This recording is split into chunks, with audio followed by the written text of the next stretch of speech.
Hello everyone, welcome back to my channel. আজকের রেসিপিতে আমি তৈরি করে দেখাচ্ছি ভেন্ডির ঝাল। আর আজকের এই রেসিপিটা জানো তো এত সুন্দর হয়েছিল, বাড়িতে ভাত কম পড়ে গেছিলো। তাহলে তোমরাও কি ভাবছো এরকম ভেন্ডির ঝাল তৈরি করবে?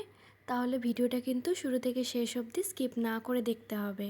তাহলে চলুন ভিডিওটা দেখে নেওয়া যাক।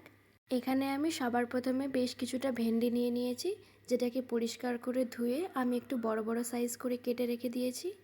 এরপর কড়াইয়ে সরষের তেল দিয়ে আমরা ভেন্ডিটাকে এর মধ্যে দিয়ে দিচ্ছি। দিয়ে সামান্য পরিমাণে তেলের সাথে নাড়াচাড়া করে নেওয়ার পরে আমি দিয়ে দেবো পরিমাণ মতন হলুদ আর পরিমাণ মতন নুন।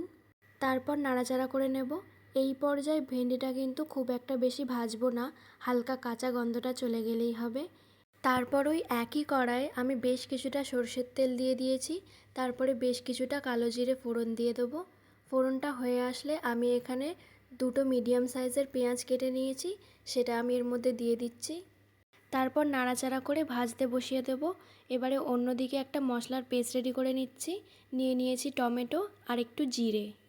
এই পর্যায়ে দেখো পেঁয়াজটা আমাদের এখানে হয়ে এসেছে। আমরা কিন্তু পেঁয়াজটা খুব একটা বেশি ভাজিনি, হালকা আধকাঁচা রেখেছি, এতে করে এর ফ্লেভারটা খুব ভালো আসবে।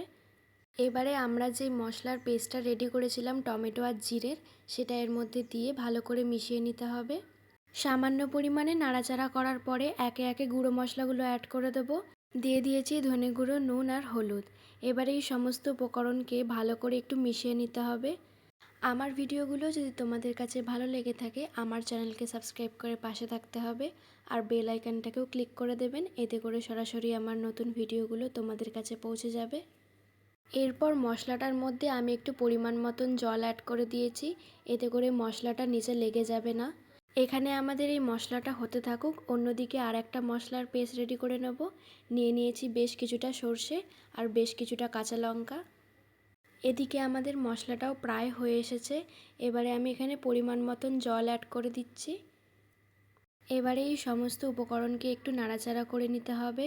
তারপরে এই ঝোলটাকে আমরা ফুটতে দিয়ে দেবো।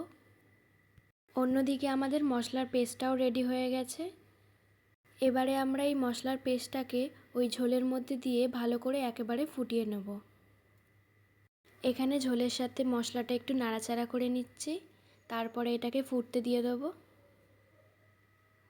এই পর্যায়ে আমাদের ঝোলটাও ফুটে এসেছে। এবারে আমরা ভেজে রাখা ভেন্ডিগুলোর মধ্যে অ্যাড করে দেব।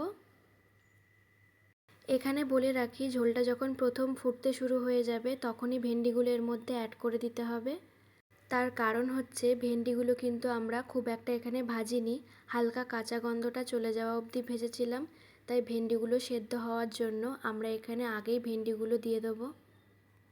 তোমরা চাইলে কিন্তু এই ভেন্ডিগুলো ঢাকনা চাপা দিয়েও কিন্তু রান্না করতে পারো।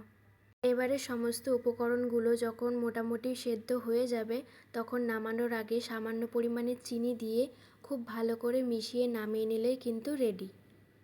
আজকের এই সুন্দর রেসিপিটা আমার কাছে কিন্তু দারুণ লেগেছে। তোমাদের কাছেও যদি ভালো লেগে থাকে আমাকে কিন্তু কমেন্ট করতে একদম ভুলবে না।